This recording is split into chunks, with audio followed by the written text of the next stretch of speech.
So, with the way that it's been raining, do you ever just look out the window, see how wet the world is, and just imagine that this is a boat, and we're in the cabin of a boat right now, sailing the high seas? I don't look outside to see how wet the world is. ever I look look at that corner to see how wet that area is. How much water is streaming in through that? Yeah. I don't know why that That one hasn't specific spot where the chimney was. been. Yeah, I don't see why that hasn't been sealed yet. That chimney hasn't been used. I did remember For years. Zach's dad and grandpa going up the roof on Monday, just like for some reason. I don't know why. I'm guessing okay. it's because of that. Well, it's still leaking, so they Yeah. obviously didn't do anything about They it. just looked at it and went, yeah, it was fine. The hole's too big. That hole is going to cause some problems. Thankfully, They went it's up- not my problem. They went up there with a bag of 100 cotton wads and realized, fuck, this isn't enough cotton. Mission fail. We'll get them next time. How about we go and see a circus? No, Dude. mission failed. We'll go next time. There's no such thing as circuses anymore. Do they? I mean, there probably is, but No, I don't think there are circuses anymore. Cirque du Soleil. yeah, I was about to say, but they're still a not. thing. But the Ringling Brothers, Oh yeah, or Barnum and Bailey. And, yeah, I think their last show was last year. yeah, like there's no like. Maybe there's some independent ones that still travel, but yeah. Well, I think maybe it's now. It's just carnivals. Yeah, Just carnivals that travel. yeah, they just get rid of the animal acts. That and the freak shows and all that. Yeah, understandable, I suppose. Yeah, they definitely wouldn't be able to do a freak show in today's day and age. Oh. So much controversy would come from that. Mm-mm. It's like, this isn't the 80s. The fuck out of here. Hey, subtract about 40 years from that. Ah. More than that. Subtract like 60 years from that, and you're in like the heyday of fucking circuses and shit. Mm. Have you Yeah, s- so a lot's been happening past few weeks. Has it? Because I've been like shut off. What the fuck was that? That's the world. That's the water. That's the force of the water. We look outside and we're actually underwater. Like it's rained so much that we're submerged and the water pressure is finally breaking through. And at that point, you're like, so is global warming still not a thing? I am underwater. And we used to be not underwater. Global warming confirmed. Confirmed. Confirmed. I mean, for starters, Toys R Us is officially like shutting down Yep. for business. I went to the one down there by I went to the Toys R Us down there by On Hawthorne? the one that's by Del Amo, the one across Yeah, the street from yeah, Del Amo. on Yeah, Hawthorne. that one. Fucking shelves are like wasted. Yeah. Of course, they're not bringing in any new stock and stuff. So yeah, you go in there and there's just empty bits all along the shelves and stuff. They still had a decent amount of video games if you want to run in there and snag some. But I don't know. I think I'm pretty well spent on video games for quite a while. I don't know. What about when Red Dead Redemption 2 comes out? I feel bad for people who pre-order Red Dead Redemption 2 on through Toys R Us. Oh fuck yeah! Anyone who's pre-ordered anything through Toys R You're Us, blown now. yeah, didn't even think about that. Yeah, that's weird. We have like two different toy news. One being that Toys R Us is officially filed for bankruptcy and all the stores are going to be gone. Mm-hmm. But two, I heard recently that KB Toys will be making a comeback. Making a comeback. Yeah. Wait, why the fuck would Toys R Us Isn't it kind of fail? weird? Isn't it kind of and weird? KB would. No one went. Well, I mean, I used to go to a KB when I was a kid, but there's a reason why Toys R Us beat them out. Yeah. Why? That doesn't. Whoa. I thought. I don't know, because like the CEO of KB Toys was like, we'll be opening stores again. Really? Yeah, and I'm like, it's a little weird was to this- be announcing that right after Toys R Us like closes their stores. Was this before or after the news of Toys R Us's bankruptcy? It was after. Really? Yeah. After? Yeah. What the fuck? So, because I suspected that the bankruptcy of Toys R Us was due to just online storefronts and just in general, it's going to hit a point where most shit's going to be just bought online and delivered. Yeah, a lot of brick and mortar stores are just going to be gone for good. Yeah, exactly. And I just figured, okay, well, Toys R Us, which was the Goliath of all toy stores, they got hit by it. This is just a sign of the times.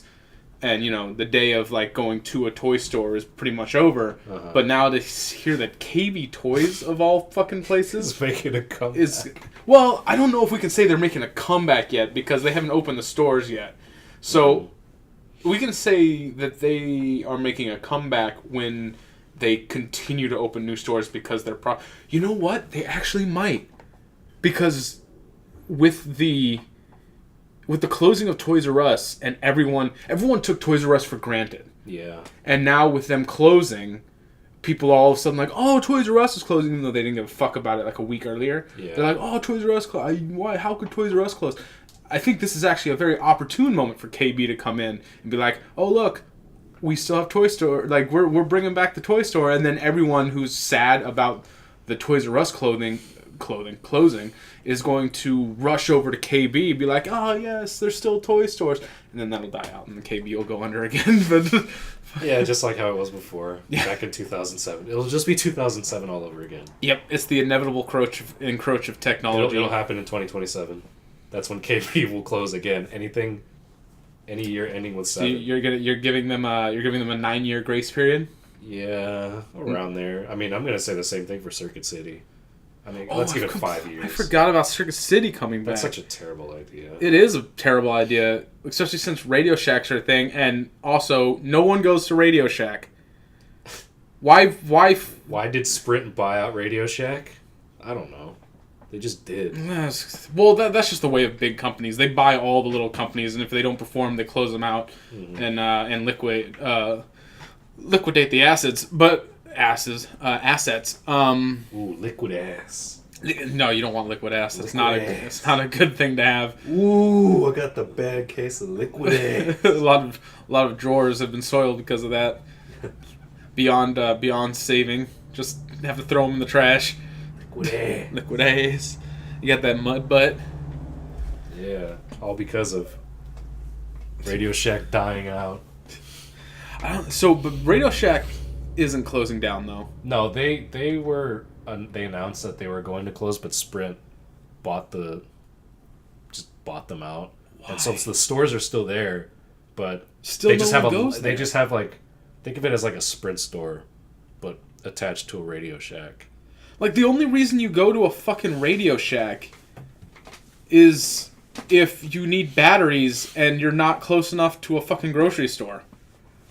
Yeah, or if you need like some components fixed or something. Do they fix? Does Radio Shack fix? I don't think they do fixes. I thought they did back in the day. Maybe back in the day, but I don't think they do it now.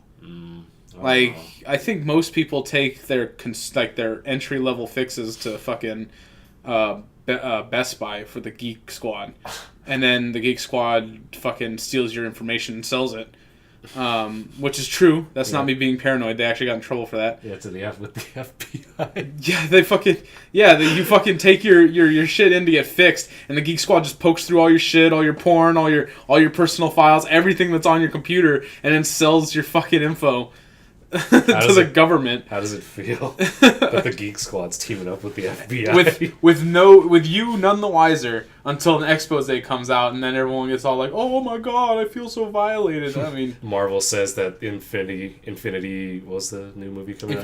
Infinity Wars is like the best collaborative thing like to date, and then you're like, actually, Geek Squad and the FBI did a collab. Actually, A&W, the All-American Food Company, and KFC did a collab. Yeah. That was the best thing ever. Oh, it's fucking beer. Awesome. Fantastic. Root beer on tap. I mean, going to a fast food place and getting a frosty mug and then going to a tap and filling it with root beer, it's great. It's the most American thing I can think of. It's great. At the moment. I don't even know did we originate root beer? I don't know. I hope so. I hope so too, but I don't know if we did. I thought it was pirates that originated root beer. It's their kids. It was the pirate kids. They couldn't have the grog and the normal beer. So we'll just make root beer. Yeah. They can play at being drunk. Kids like doing that anyways. They'll just be fucking wired instead of drunk. sugar high, getting wasted. It's all the same thing. Yeah. In the end, you both crash. Except one just pukes, the other just crashes. I'd rather deal with the sugar crash than the hangover, though. Yeah, can confirm. That's what I dealt with. I got drunk at Disneyland 2 days ago. Oh, that's fun. Yeah, that was. Hope you didn't go on Goofy's flight school. No, you just puke everywhere from the sharpest turn ever. What we wanted to do, first of all, it was a Monday. It's a weekday, and oh my God, was it packed! And then we realized when we were leaving, we're like, oh shit, you know what? Spring break. Mm-hmm. That was probably why. Spring break. We were hoping it would not, weekday, it wouldn't be a lot of people. Even though Mondays are kind of iffy as a weekday. If you want to go to Disneyland on a day where there's probably less people, you go on like a Wednesday or Thursday. Mm-hmm. Mondays are usually like, oh, I'll just take a 3-day weekend, and then they'll Tuesday's like, why do you want to go on a Tuesday? Yeah. No one wants to go to Disneyland on a Tuesday. Tuesday, Wednesday, Thursday. That's when you want to go if you have the option and you want to go when there's not going to be anyone there. But I realized that while getting drunk, we went to it was also the first day of the Food and Wine Festival. Oh yeah, I forgot about that. So we went to Carthays Place in California Adventure, which by the way is the better of the two parks. California Adventure is the best one. Yeah, I can agree with that. And I'm pissed that it's no longer going to be California Adventure. It's going to be fucking Pixar Land or whatever. Oh, they're changing it to Pixar Land? Yeah, there's like currently California Screaming's closed down for renovations to make it into a Pixar-themed roller coaster. Oh. Soaring over California has already been changed. It's just Soarin'. It's no longer over California. Uh-huh. Like, fuck you. California's great, and I loved that we had a park that fucking celebrated California. Yeah. And I loved everything about it. And it's also the park that sells alcohol and lets you walk around drinking. And that's not, I don't think that's going to change. But it's still, we went to Carthays Place, which is the best place to get alcohol. It's pricey just because it's theme park prices, but it's the best place to get alcohol if you go to California Adventure because they have a full like whiskey bar, gin and tonics, martinis, the whole fucking 9 yards.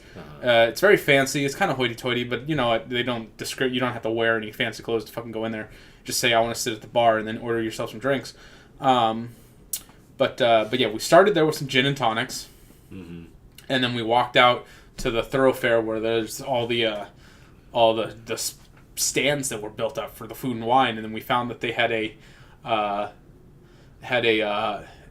fucking like a beer stand that had a bunch of different beers, and we visited that several times, and we got nice and toasty. At fucking $9.75 a fucking beer. Holy fucking Christ. But you know what? Beggars can't be choosers. Mm-hmm. It's either that or go to the Carl Strauss car for $9, so you're saving a whole 75 cents. Ooh, fantastic. Carl Strauss is good, though, so I mean, I'm not knocking it. The only thing you don't go there and don't get the margaritas. They're terrible. Really? They're terrible. It's like if someone took a slushie, added about 2 pounds more sugar to it, and then some cheap as fuck tequila poured on top. It's nasty. It's terrible. As Randy Jackson from American Idol always say, yeah, that's a no for me, dog. Yeah. Yeah, don't get the margaritas there. They suck. But, plus I prefer, like, the margaritas on rocks and stuff rather than frozen ones. But yeah, I realized after a couple beers that I was like, dude, we came to the conclusion, like, let's drink and drive. But not driving a car, driving an Autotopia car. Oh. We wanted to get drunk, run over to fucking Disneyland, and get on Autotopia while drunk, and try to cause as much damage as possible on that little track that won't let you go too far. So we wanted to be like, we're drinking and driving, motherfuckers. We're okay with it. We're legally drinking and driving. That or fucking getting sloshed and then getting on It's a Small World. Oh my god! But Disneyland, a place for wonderful kids to like enjoy their favorite Disney things, and for adults to get completely fucking wasted and go on It's a Small World. All you got to do, like I was thinking about it, if you want to sneak alcohol in, you obviously can't take a flask because they have metal detectors and all that in the beginning. Yeah, going to Disneyland. If you've never been to Disneyland, going to Disneyland now is like going through the TSA when you're getting on a flight. There is security up the asshole. Mm-hmm. And then you get in, and then everything's pretty open. But to get in, you have to go through metal detectors and get patted down with a wand if you set off the beep. Like, I swear, I just have a dick piercing. But what the fuck was I saying? Dick piercing knocked it out of my head. Talking about trying to sneak in. Sneak in alcohol. Yes. So you can't bring a metal flask, obviously, because they're not going to let you in a flask. What you do, just get one of those workout bottles, the water bottles, man. Not clear ones, and then fill it with whatever your choice alcohol. They're not going to fucking look in your water bottle and make sure it's water. If you want to completely fill it up to the brim with the Bacardi 151, hey, you do you. Yeah. Not a good idea, but you do you. Yeah, it's not a good idea at all. But hey, it's that simple. They don't check your water. Just fill that bitch up with fucking gin, tequila. And that's it. And everything combined, make yourself an AMF. Yep. And yeah, you're gonna be gone. What's in that water? I don't know. Have some fun in Disneyland. Water's blue, right? See, it's blue. It's water. Well, that's another great thing with those water bottles. They have the colored outside. Just be like, it's just the tint from the light coming through the water. I swear, officer, it's not filled with fucking blue Caracal. Why is your entire mouth stained blue? Water's clear as day. It's clear as hell. I was born that way. You discriminating against blue mouths, huh? Yeah. What? Real water is blue. All right, that clear shit, that's boneless water. Shit for pussies. Yeah. That's water. That's light water. Fucking yeah. But what's also cool around Disneyland is that there's this place called Joe's Italian Ice. Joe's Italian Ice. I don't think I've been there. Oh my god, I went there one day. Like it was like probably, Charlene and Zach went to Aaron Style, that music event down in downtown LA. Yeah. And I was just here, and I'm like, oh my god, I got nothing to do, so I'm just gonna stay here. I got really fucking hungry at like 4:00. Yeah. I'm like, yeah, I'll probably finish playing Yakuza 6 and then go out and get something to eat. Fast forward, it's like 9:30. I'm like, fuck. It's been 5 hours. I still haven't got up from the couch. So I'm like, okay, now I'm done. So it's like 9:30. I get up and take a shower, and I'm like, all right, and you're ready to start my day. And your logical decision at 9:30 at night. First was I'm gonna go get some ramen. Yeah. So I left to go get some ramen at Shinsengumi. That sounds awesome. I haven't had ramen in a while. It's really good when it's really cold out, because when I left, it was fucking freezing. Okay. 10:00 rolls around. I'm like, oh, damn, it's probably too late to go get Italian Ice. So I check the Yelp page, and I find out, since it's Saturday, they close at midnight. And I'm like, I can make it. I can make it in time to go get some ice. So you drove all the way down to downtown Disney? It wasn't in downtown Disney. It's like, I think a mile away from Disneyland. Oh, okay. It was in Anaheim. So either way, you drove down to Anaheim. I'm like, am I really going to drive from where I am to Anaheim just to get some Italian ice? And that little voice in your head was like, fuck yeah, 55-degree weather. Yes, I am. Let's go. So I left to go get some Italian ice, and it was fucking delicious. They had Cactus Cooler flavored. Are you fucking me? I looked at the flavor list. I'm like, oh, this is kind of generic. And I saw Cactus Cooler, and I'm like, no fucking way. That can't be real. Can anyone explain what Cactus Cooler's flavors are? I can't. I can't. I think there's pineapple in it, but mixed with something else. I don't know, but it was so good. That sounds amazing. Cactus Cooler Italian Ice. That's what I did. I just opened my trunk, and it just sat in my trunk, and I was just eating Italian Ice at a damn Joe's Italian Ice parking lot in Anaheim at 11:00 at night. Can we also though appreciate the wonder that is Cactus Cooler? Yes, I can. Like, no one knows what it is. Cactus Cooler is the enigma of the soda world. It's just there. Yeah. It's on. Sometimes when you go to people's houses, you don't expect a Cactus Cooler to be there. But when you do, it's like, oh! Unless you go to John's house many years ago, because he always had Cactus Cooler on deck, and I'm like, you my boy, John. Because Cactus Cooler is like, you walk down the soda aisle at the grocery store, and you're like, man, yeah, I haven't had soda in a bit. I'm gonna get a fridge pack so I can have some soda. And then you walk down like, what soda do I want? And then your eye catches that that green and yellow and orange markings.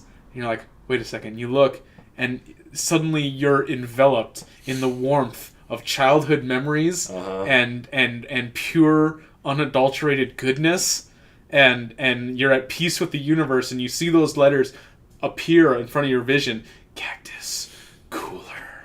And you fucking... And you have to buy it. Yeah, you have to. You have to buy it. It confuses the fuck out of your taste buds, but in a good way. Yeah. In a good way. It does. I'm not wholly unconvinced that it's actually a drink that some brave soul stole from the aliens when he got abducted many years ago and just rebranded it as a soda. He got the formula from the alien from Quasar of Remulon 6 and fucking made this beautiful elixir that we all think is just pineapple and orange or some shit, which is actually made out of some like weird ass like animal from 5 galaxies away. But just know it's there for you whenever you need it. It's like a good friend. Yeah, it's a good friend that's gone but not forgotten. And in so fact that it's not gone at all. In fact, it's like right there. It's right there the entire time. That friend you made in elementary school that you forgot about, but they didn't forget about you. But they've been sending you messages every week, and you just conveniently forgot about them because they're just not that memorable. Yeah. But then when you see them in person, they're like, oh... I remember why we're friends. I remember why. You're the guy who always brings Cactus Cooler to school. You are my Cactus Cooler. That should be paramount to like proposing to someone. Calling someone your Cactus Cooler, that should be almost on the same level as getting on your knee and presenting them a ring. Because that is a serious... Will you be my Cactus Cooler? Yeah, will you be my Cactus Cooler? You've been around since I was a child, and we've grown up. We've been through thick and thin. You've always been there for me. Meanwhile, you're saying all this at the line of Joe's Italian Ice. You're like, can you please leave? You're holding up the line. That or the cashier's got it wrong in their head and thinks you're proposing to them. You're like, yo, I don't know you. It's like, I don't fucking want you. But here's another twist brought on by the magical powers of Cactus Cooler. They're into the idea, and you get engaged to this cashier, and they turn out to be your Cactus Cooler. Yeah, Cactus Cooler. And you were brought together through the power of Cactus Cooler. That's how magical it is. It can bring total strangers who never talked to each other or seen each other, but the Cactus Cooler knew you were fucking soulmates. They knew. Oh yeah. Oh yeah.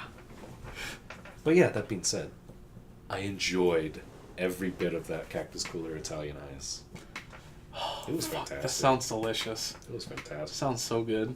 If you ever go down to Anaheim, go tell somebody, hey, let's go drive another mile away from Disneyland. Let's go get some Joe's Italian Ice. Like you won't regret it. I don't even know. Yeah, I was there. I wish I'd known about that when I was there 2 days ago with Josh. Believe it or not, like the only thing I knew about it was when I was just on Snapchat and I had somebody that I was friends with on there that they went to Joe's Italian Ice and I saw what they had and I'm like, I want that. That looks really good. Yeah. I'm like, I'm gonna look it up.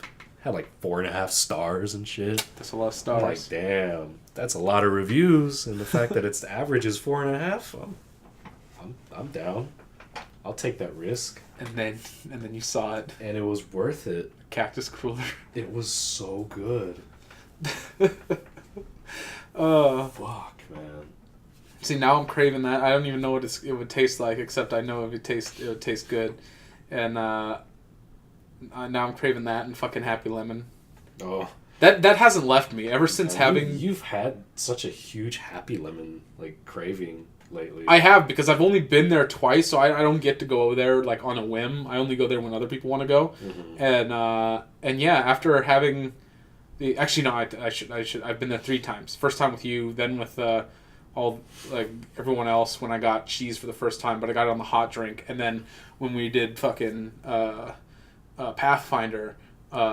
Corey went to Happy Lemon, took orders. Yeah, you were there. Yeah. Brought this drink back, and yeah, it's a constant craving.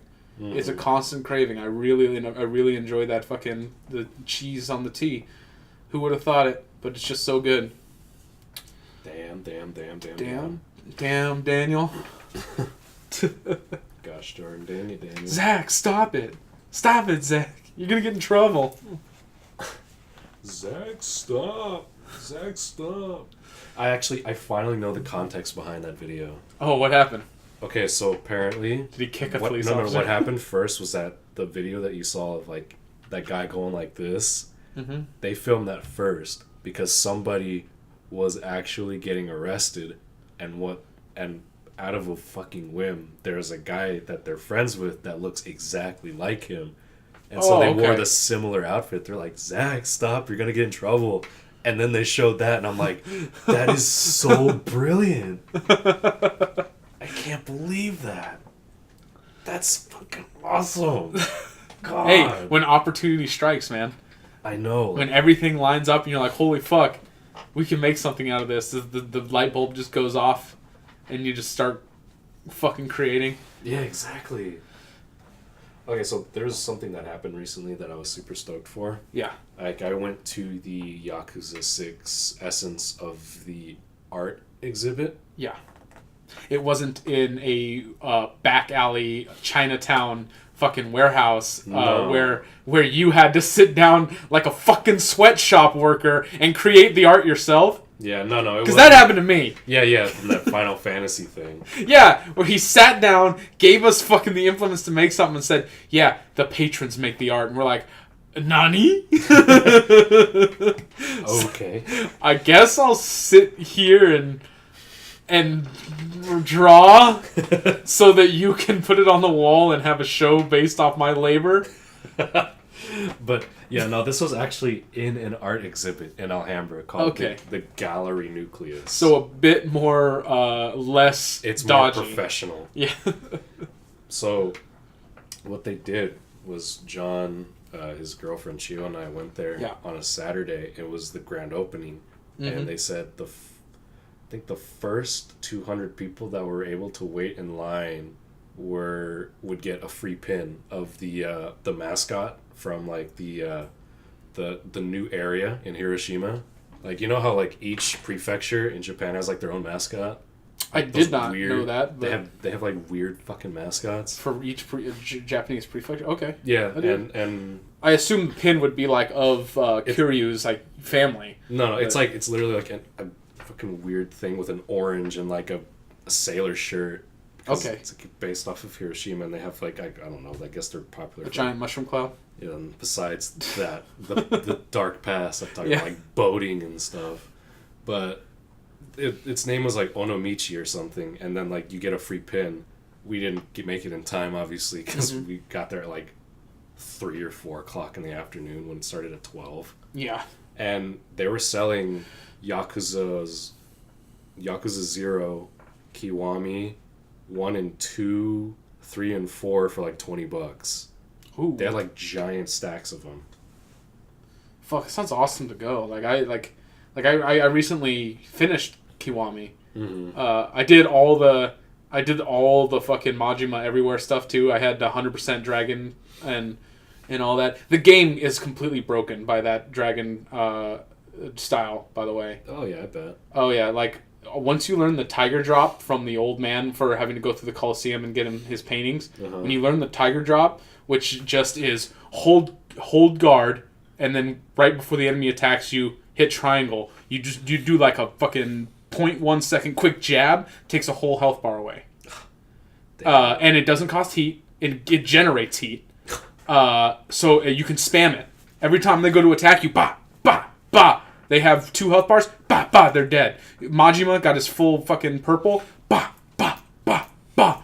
You know, he's charging up, do the Kiwami move, bah, bah, dead. Like, it's done for. The game completely breaks once you get that move. That's fun. But it's great though. I finished it and I was really really happy for it. And I heard Kiwami 2 is coming. Yeah, at the Gallery Nucleus they did a Q&A with the creators because they were there. Oh shit! That's when they announced Kiwami 2. Fuck! Damn, it would have been awesome to go. Well, you guys, that's fucking cool. We were there for like at least probably 45 minutes inside because it's small. Yeah. The venue's small. The art's kind of cool, but it's not like, oh wow, I'm gonna stay here and like embrace the art. Yeah, Yakuza is not really very not very visually stunning. It's much more of a narratively stunning type of game. Like it's basically just modern day stuff. So nothing like too crazy art wise. Like when you go to art, you think of like fantasy games or something like that, who have like a lot of crazy fucking beautiful art. Yakuza is pretty much like, oh, this is a car. Yeah, but no, they had some pretty cool designs of Majima and Kiryu's tattoos. And that's cool. And like other characters from other Yakuza games that I haven't played yet. Would you be able to get a tattoo like that? The one where you actually have to sit there and they do... Oh, hell no. No. You have to sit there through multiple sessions, hours at a time, of just an old man taking a stick, like a fucking little wooden block, and tapping a dipped in ink blade into your skin? No. You wouldn't be able to do that? No, I would not do that. I think that would be cool. I don't see a reason why I would want a full back tattoo like that. I mean, well, other than the fact that I like the aesthetic, but, you know, I don't... The only thing stopping me from doing that, one, is I'd rather get it when I slim down a little, because fucking... Yeah. I'd rather get it when I'm fit. Yeah, and two, there's no real reason for me to get one. Like, I don't have a reason behind getting it other than thinking it would be cool. And you should never get a tattoo because you think it'd be cool to get a tattoo.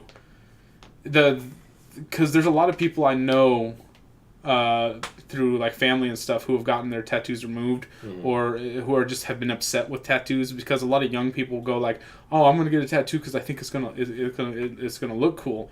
And yeah, you're happy with it then, but as you get older, you're no longer happy. You don't like it anymore. You're no longer happy with it. So the trick is to get tattoos of things that are important to you, which I guess Kiryu and Majima do, because the Yakuza, apparently, you know, it's tradition. Lifestyle. Yeah, you get the tattoo, and the tattoos resemble like folklore, or resemble yourself in some manner. Yeah. Like the koi that swims up the stream, and if it makes it up the werewolf, it makes it up the werewolf. The water makes it up the werewolf. It turns into fucking Bruce Willis. I don't fucking know. It makes it up the fucking waterfall. It turns into a dragon. Die Hard in like bold lettering from his entire back. That's what you go to the ancient tattoo master, and he's like, well, what would you want? And you go, I want Bruce Willis' face. What do you want? I want the entire Nakamura Tower. From Die Hard with the explosion. I want people to remember that horrific event that's happened on December 25th. I want the scene where Bruce Willis is walking on broken glass. I want the whole thing on my back right now. Get out of my shop. See, we know why we celebrate Christmas. We celebrate Christmas because of what happened at the Nakamura Tower. Yeah, exactly. In downtown LA. Like, I think every little kid knows that Bruce Willis walks through broken glass to get to their Christmas tree and lay presents down there. He is Santa Claus. He is, exactly. And you know what? If some of those presents are incendiary grenades or something, you know, we can lose a few for the greater good. I mean... We do it for the kids. We do it for the kids. We don't. Bruce Willis doesn't give the bad children coal. They give grenades. Just that are live. Yes. Yeah, but the thing is, the nature of grenades, 5 seconds after the pull, so he literally only shows up in the morning, the kid sees there's no presents, like, what? There's a knock on the door. No, there's like a note on the present that says, pull me. Yeah. Oh yeah, a single present. It's like the pins tied into the fucking bow on the top. It's like, pull me. Yeah. Perfect. Oh, there's nothing better than Christmas Day children massacres with explosives. Oh, that's fucked up. Oh yes. Kind of is, but oh well. What are you gonna do? They shouldn't have been naughty. Yeah, right. There's a reason why you don't want to be put on the list. It's never good to be put on a list. Yeah, especially when they're gonna be checking it twice. Yeah, exactly. Gonna find out. That's the theme to fucking Bruce Willis' Santa. He's gonna find out. He's gonna find out. No matter how many times you're gonna try to hide it, he's gonna find out.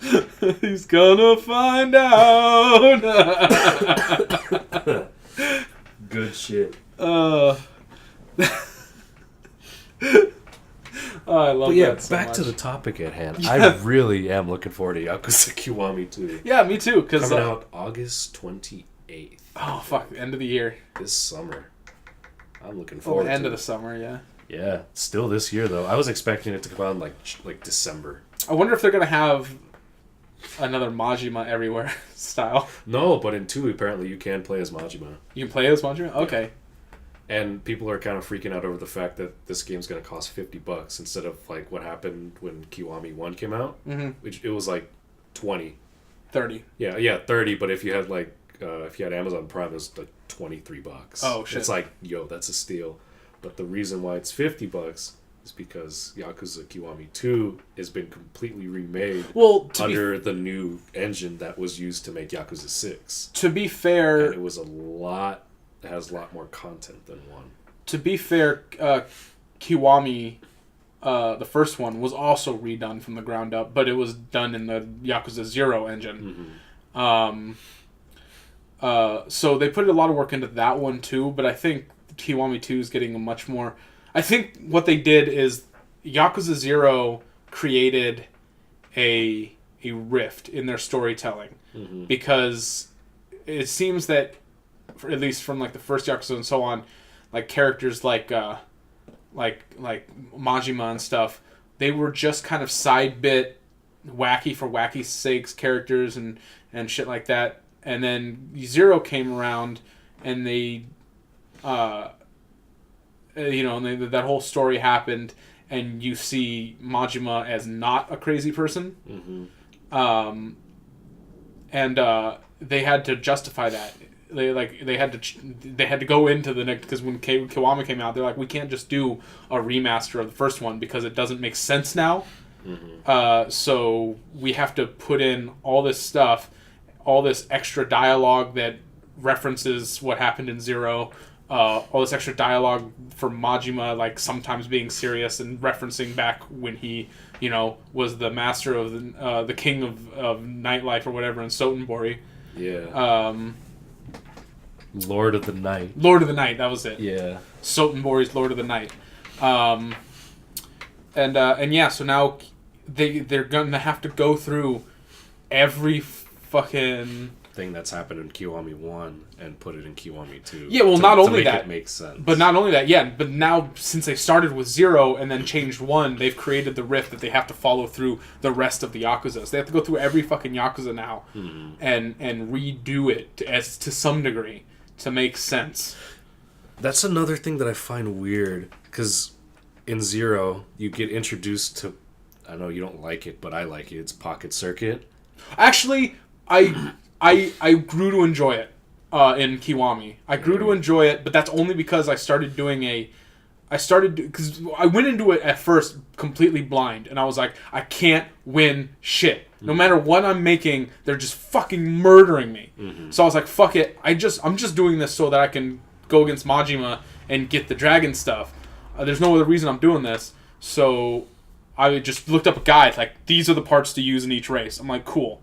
But then as I was going through it, and I was winning each time, of course, because I was using the right parts, I started seeing the pattern. I started seeing what makes a good thing. And so after that, like, to finish the fucking the Pocket Circuit Fighter quest and also going against Majima, I didn't rely on any guide.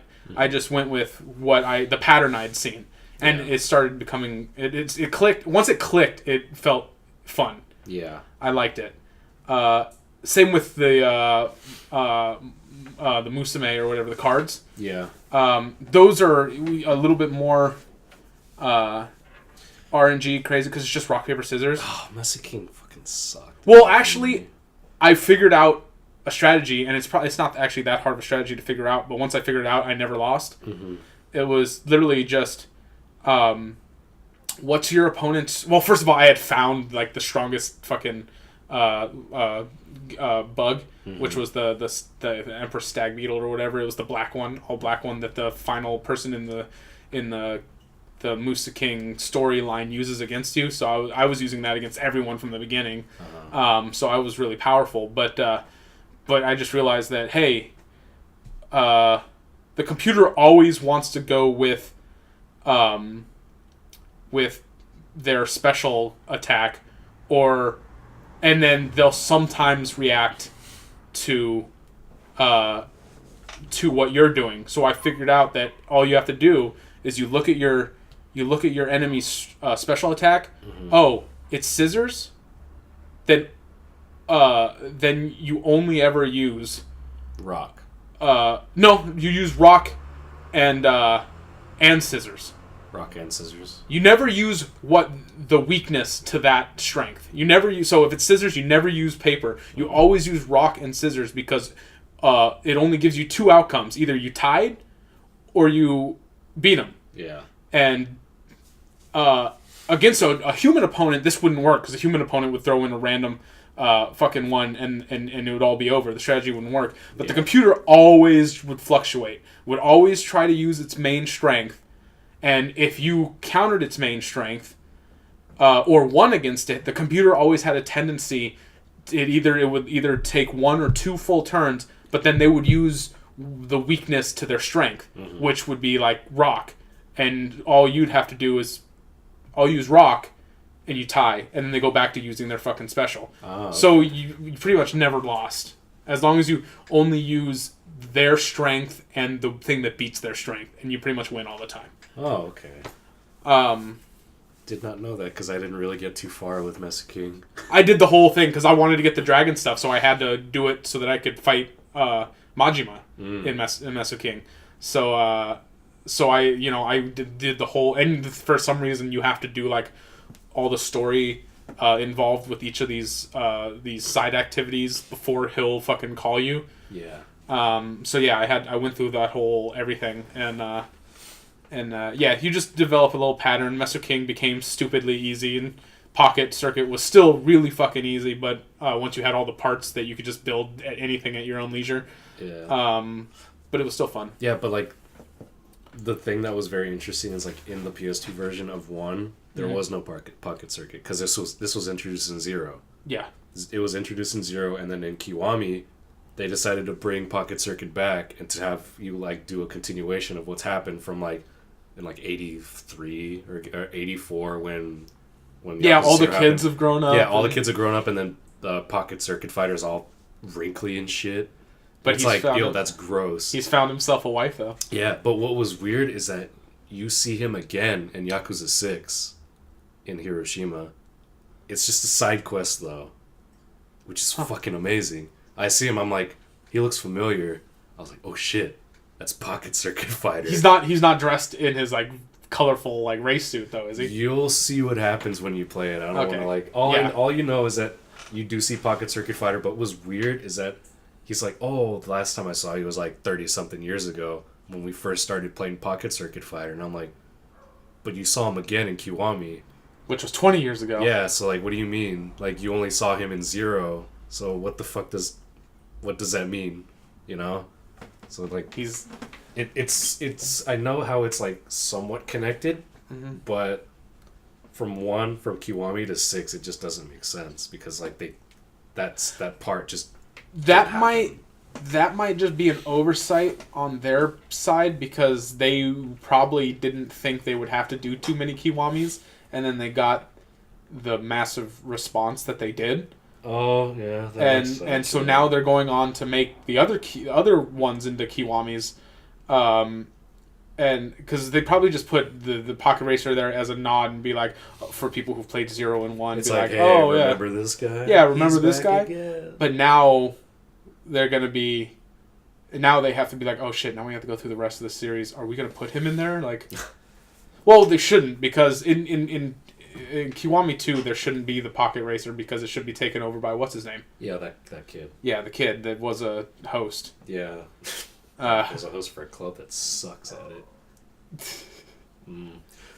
But I'm really stoked for Kiwami 2. Yeah, no, so am I. I'm gonna have to play through it. What's really interesting is that we asked some people like how would you like follow the story of Yakuza, because you'd expect to be playing it from like 0 all the way through 6 to get the full story. Yeah.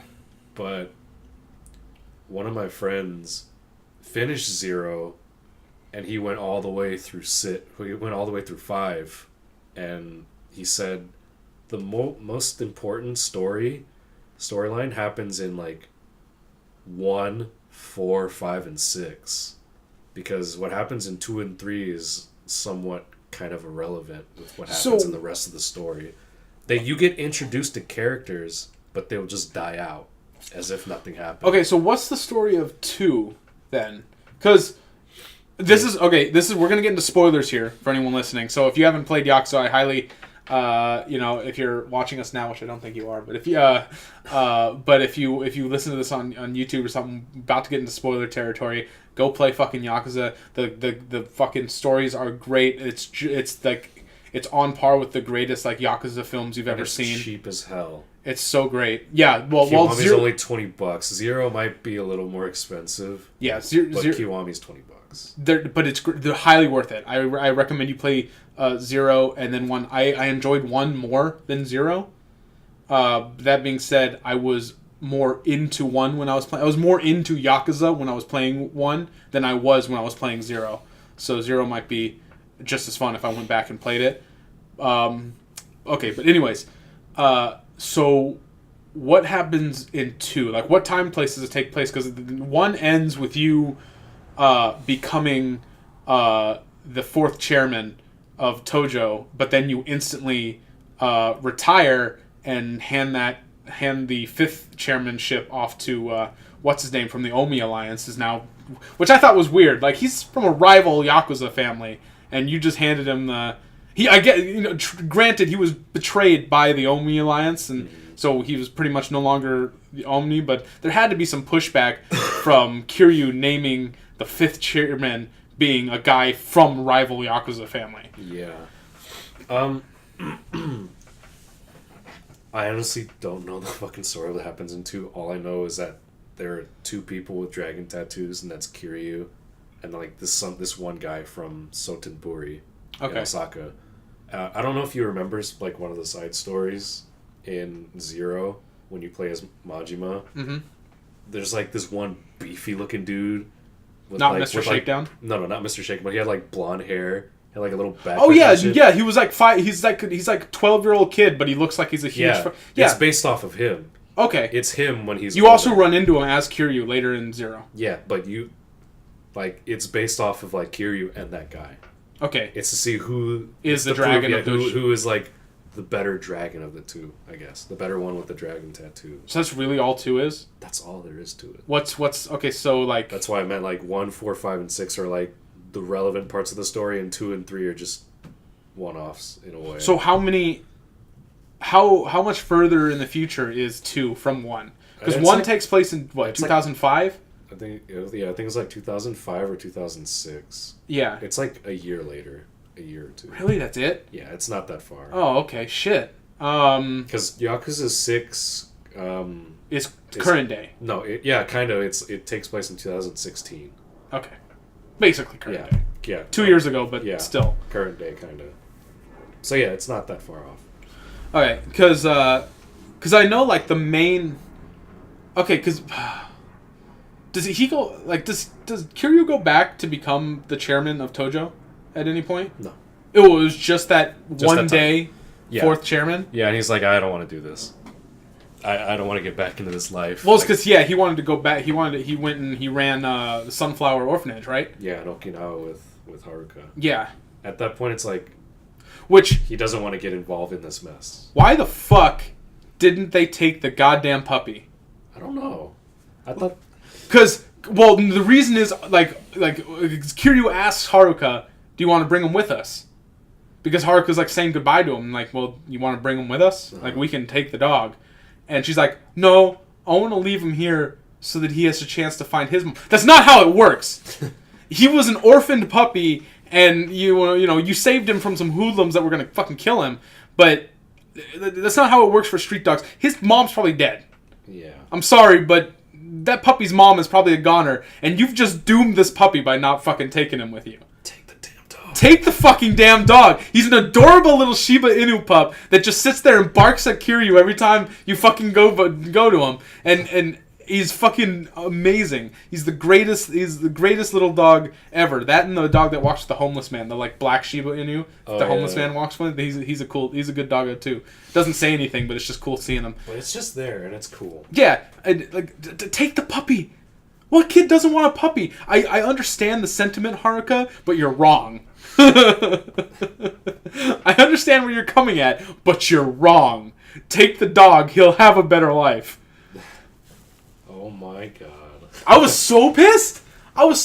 Like, I was like, okay, this is cool. I really enjoyed Kiwami 1. And they're going to go off, and I know Kiryu's going to raise Haruka as his daughter, and she was, basically meant to be his daughter anyways, because fucking Yuki loved him, and then only got with fucking what's-his-name because she had lost her memory. But yeah, so like Haruka had meant to be his daughter anyways. Like if everything had turned out, Haruka would have been his daughter. Mm-hmm. So yeah, like cool. Now you've got your daughter. It sucks that Yumi is dead, and and all that good shit. And so is fucking Nishikiyama. Yeah. But he was. I actually really liked Nishikiyama as a badass. I really couldn't stand him as the little spineless piece of shit that he was. And then one had him transform from being that little sniveling little fuck into like a pretty, big badass. Yeah. A murderous, psychotic badass, but, still better than what he was. Yeah, before. But yeah, so I was like, yeah, fucking... Okay, so... Yeah. Here's one thing that I've found out about yesterday. It involves THQ Nordic and Nickelodeon. Okay, so recently, both THQ Nordic and Nickelodeon plan on bringing back classic titles that they made in the past together, and they plan on remastering it. Okay. This probably isn't a big deal to you. Well, I'm trying to remember. I know... Okay, to me, this is a huge fucking deal, because I fucking grew up playing SpongeBob, Battle for Bikini Bottom. Oh yeah, that's what I was like. THQ Nordic, didn't they make those things like the Rocket Power game and shit? Yeah, so what they did, there was a list of titles that they were gonna bring back. They're just based on series. Like they're bringing back the game that they made for Avatar: The Last Airbender, Back at the Barnyard for some fucking reason, Cat Scratch, Danny Phantom, El Tigre, Invader Zim, Jimmy Neutron, My Life as a Teenage Robot, Rocket Power, Rocko's Modern Life, Rugrats. I would want to play the Rocko's Modern Life one. SpongeBob, Tak and the Power of Juju, Fairly Odd Parents, The Ren and Stimpy Show, and The Wild Thornberrys. Ooh, Ren and Stimpy. So they plan on remastering all those titles. And bringing it to but just console. remasters? Yeah, they're not sequels. They're just remastered. I fucking want to play Battle for Bikini Bottom, fucking remastered. You kidding me? I would lose my shit if they announced this is a possibility. Okay. Just a possibility, or they said we're definitely going to do it. The fact that they're remastering all these games, mm-hmm. and the fact that SpongeBob's name is under there. There are only 2 games that were considered one of the best under THQ and Nickelodeon, which was Battle for Bikini Bottom, and then the SpongeBob SquarePants movie game. Uh-huh. Those 2 games were my fucking childhood. Okay. I fucking love that shit. Yeah, those were a little after my time for childhood games. This is what I meant for you. This doesn't mean shit, but to me, it means a lot to me. That being said, I'd love to play the Rocko's Modern Life and the fucking Ren and Stimpy one. Yeah. Those are cartoons from my childhood, so. Mm-hmm. I'm very fond of those. But holy shit! I'd like to play like a remastered of the old SNES Beavis and Butthead. Oh my god! Can you imagine what it would look like now? I don't even want to imagine. I would want to keep it as a 2D side-scrolling game. Yeah. I wouldn't want a full 3D motion. Just maybe powered by Unity. Ugh. No thanks. Yeah, especially not Unity. I will pass. But yeah, I'm fucking stoked. I can see. Like, if you go on But you're right. It's not, like, a huge deal to me. If you go on Reddit, yeah, and you see all these comments, the top one's like, holy shit, does this mean Battle for Bikini Bottom's gonna be a thing on Steam? It's like, yes. Are they bringing it to console or just computer? Both console and PC. Okay. Nowadays, each game individually, or are they going to be packs of, like... No, I think it's going to be individually. Okay. That would make more sense. Because I feel like, you know how THQ is, like, they never leave anybody out of it. They always have all the consoles, and then they always put games on PC as well. Well, yeah, because they were basically like movie tie-ins, but for cartoons. Exactly, and that's why they're fucking great. Well, that's definitely a word some people might use to describe those type of games, but... Fucking great. But yeah, then again, I never played Battle for Bikini Bottom, so I can't sit here and say I know how it was. It's a generic platformer, but it was just so fucking fun as a kid. I can't wait to get back to it. I can't wait. I'll probably be like, halfway through and be like, yeah, I can see why this is like a type of thing that I would enjoy as a child, but not now. Yeah, you got to be careful with nostalgia. Nostalgia has a bad case of biting you in the ass. Especially with fucking movies. Yeah, and especially with The Master of Disguise. Oh, that movie, I freaking loved it so much as a child. But then when I watched it again when it was on Netflix, I was like, "Holy shit, this is terrible." Bad. Same. I liked it too when I was younger, and yeah. Don't watch it. Yeah, no. It's not good. It is not good at all. It's terrible. But my favorite scene was when he tried to play as Tony Montana, or as they called him, Mr. Peru. Yeah. And then I never got the joke when he's like, "You got a little winner, some tiny nuts." And then the guy's like, "What?" I said, winner. "You got a little winner, some tiny nuts." As a kid, I didn't get what they meant, but then when I watched it as an adult, I was like, "Oh shit, he's talking about how small his dick is."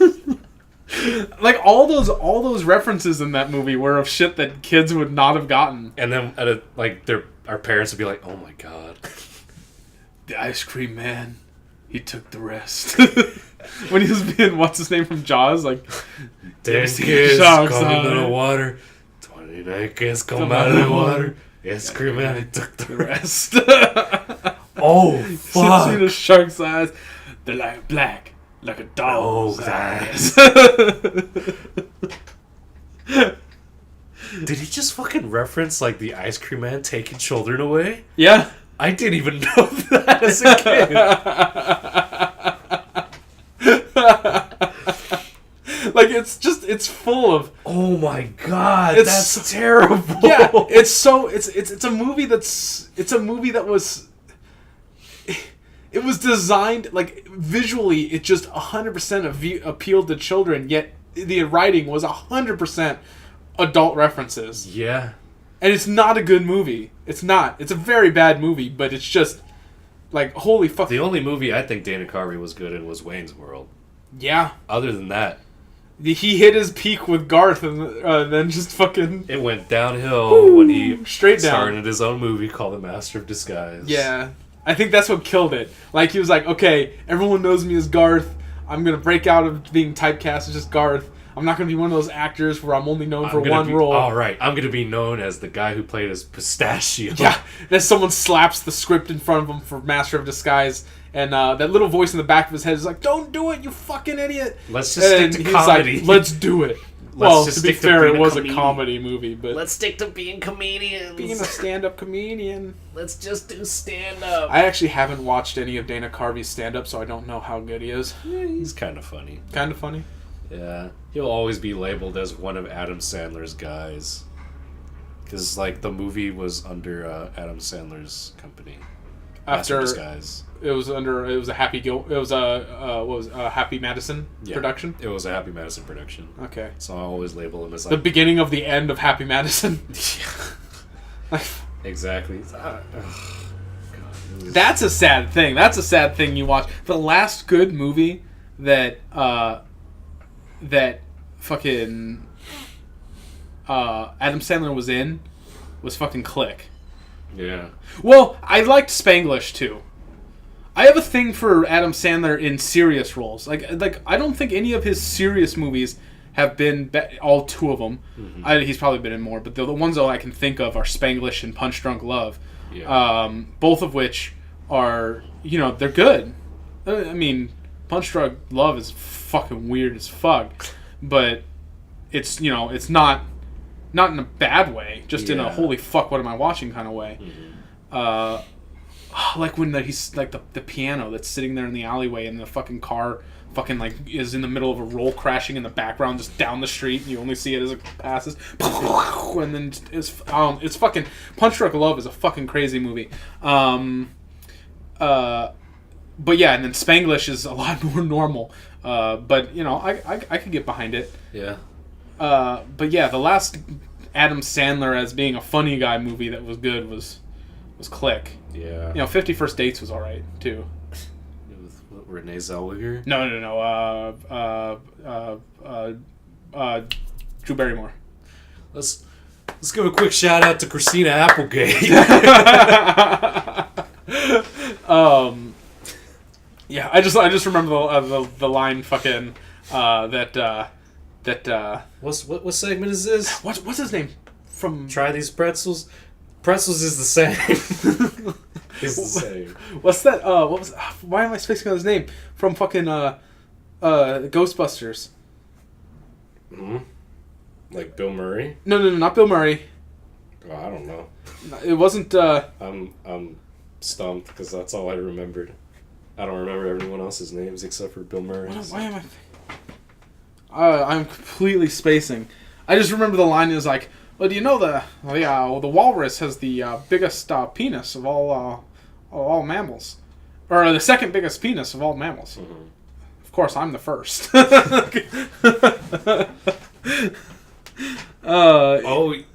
sounds like Dan Aykroyd. Dan Aykroyd? Yeah, isn't it Dan Aykroyd? You know what? I got these computers in my pockets. The only movie I remember him being in, I think he was in Ghostbusters, but I also remembered him in Trading Places with Eddie Murphy. That was such a cool movie. Let's see. I'm gonna get shit for this for not knowing. I'm terrible with names. I do remember Dan Aykroyd being in. I'm terrible with names. You're probably right. It's probably Dan Aykroyd. Because like the way he talked, it sounded. Yeah, it's Dan Aykroyd. Yeah, Dr. Okay, Keith. Cool. Yeah, Dan Aykroyd. That's the name. So I do know more than one person in Ghostbusters. Confirmed. Yeah. Fucking Dan Aykroyd. Dan Aykroyd's great, and I feel ashamed for not remembering his name, but that's the thing. I can't remember names worth shit. It's probably early onset, like Alzheimer's. Speaking, since we're talking about movies, yeah. I recently watched The Outsider on Netflix. I watched it as well. It was good. It was good. You thought it was all right? Not terrible. I had one problem. Yeah. It's Jared Leto. He's a terrible actor. Well, I mean, they got around that by giving him a role where he barely even fucking talks. Exactly. He barely said anything in the movie. It's all physical acting. I'm like, say something. Everyone else around him provides the story. Like all the Japanese actors are the ones that are actually acting. But then you see him, he's like, make your choice, Kyodai. It's like, yeah. Why? Daisuke! Help me. Well, I mean, also to be fair, he was playing a white dude who doesn't know too much Japanese. I know, but the way he like says his Japanese was just gross. Yeah, but again, that's probably intentional. Like how most people who don't know a language speak that language is gross. I don't know. It's like every time I see Jared Leto in any movie, I'm like, hey, look, it's that guy from 30 Seconds to Mars. Yeah. It's like sometimes in scenes where he's like talking to a girl, he's like, hey, you ever heard of 30 Seconds to Mars? I'm in that band. Yeah, I didn't think it was... What? It's 1952. What are you talking about? Oh. Yeah. It's way before your time. Oh, shit. I didn't think it was terrible, but I mean, it wasn't like great. It definitely wasn't. I like the story of it, though. Yeah. Like when I watched it, I was like, it's okay. I'm not gonna say it was the best movie I've ever watched because I'm never definitely not. I can't even like tell you what the best movie I've ever watched was because like I have a bunch of favorites. Yeah. But I never labeled any movie as like the best one I've ever Same. watched. I don't have like when everyone's like, what's your favorite movie? What's your favorite show? What's your favorite? Yeah, every time someone asks me that question, I don't know. There's a lot. Yeah, I like a lot of things. I'm not one of those people that gets into like this is my favorite thing, because I enjoy too many things, and I can never get really fucking fanboyish about one specific thing. Other than, I don't know. I mean, I really fucking like. I would have to say when it comes to books that my favorite book is The Hobbit. Mm-hmm. But that's about the only thing I can pick a favorite in. I mean, the only thing I can pick a favorite in when it comes to video games, Sleeping Dogs. Yeah. Right off the bat, you no like matter that. what. I don't have a favorite. I don't have a favorite video game, because video games there's no one video game I ever stick with. Like, people have like video games they've spent like years playing and shit like that. I can't. It's obviously Super Monkey Ball. I can't. Yeah, I can't fucking do that. That golfing mini game is obviously your favorite. Yeah, I can't do that. I get bored after a while and I move on to another game. Some games I'll come back to. Like, I just recently went back to Elite Dangerous. It's a fun game, awesome game.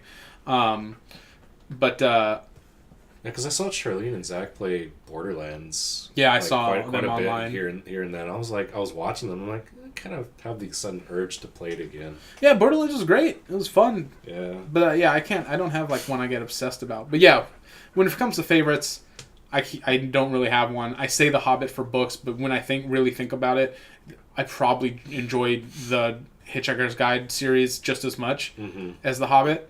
It's just that I happen to have read The Hobbit many, many times, but that's because it's a really short book. Yeah. If you've ever actually read it. It's a very short book, and I read it when I was a kid. That's a big fucking spider.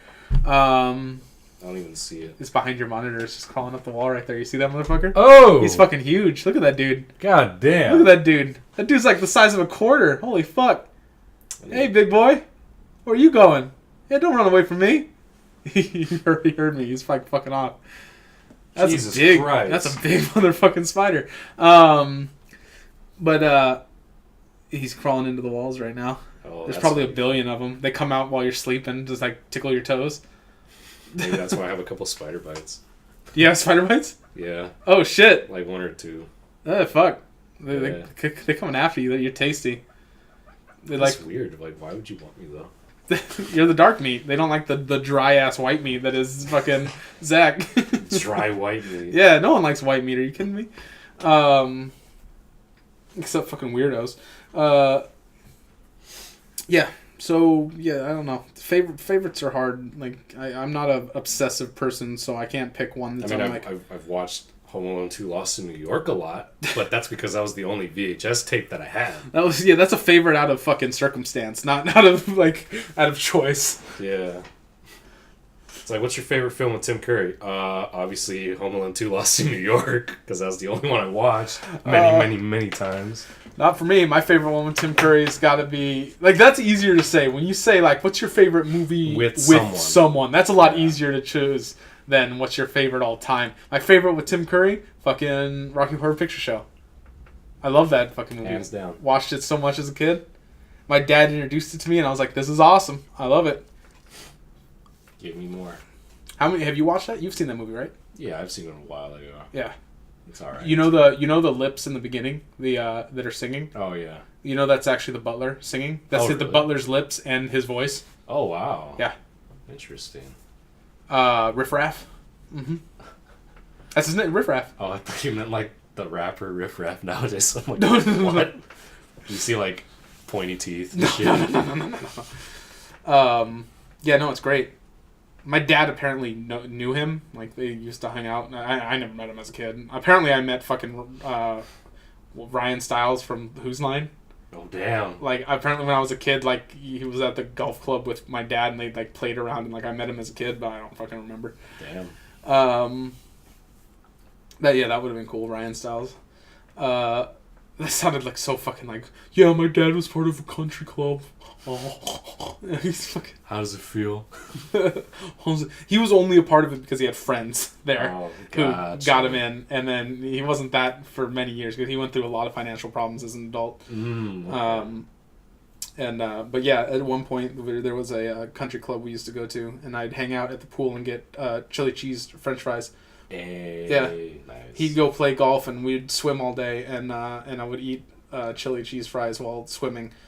I basically he used the snack bar attendant, who was this if I remember correctly, he was this burly bald dude, not who you'd think would run a snack bar, but he basically used him as a babysitter for like me and my sister. When he'd go play golf, we'd just get watched by this burly bald dude who sold us fucking chili cheese fries and stuff while we swam. Jesus Christ. Always chili cheese fries too. That's like all I got from that snack bar. That and fucking soda.